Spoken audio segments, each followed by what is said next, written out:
Welcome to Not Milk Never Milk. Subscribe if you're lactose intolerant. You start immediately. Preheat to 350 degrees and grease an 8x8 pan so the batter won't stick. Add 1 box chocolate cake mix into a large bowl, then 2 eggs, 1/2 cup oil and 1/4 cup water.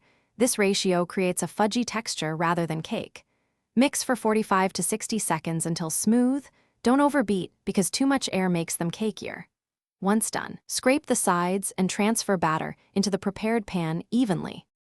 Now you customize. Fold in 1/2 cup mix-ins like chocolate chips or chopped nuts to add texture and flavor.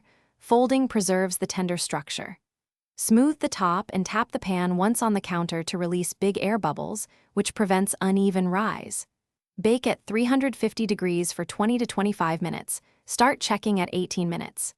Insert a toothpick. Remove it when it has moist crumbs clinging, because that yields fudgy brownies rather than dry cake. Finish by cooling the pan on a rack for 15 minutes, then lift the parchment to cool another 15. You'll get cleaner slices if you wait a full 30 minutes before cutting.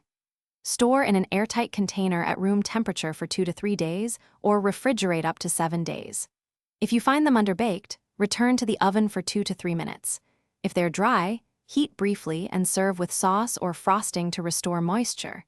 This fixes common issues quickly. Thanks for watching. If this was helpful, leave a like and consider subscribing. See you next time.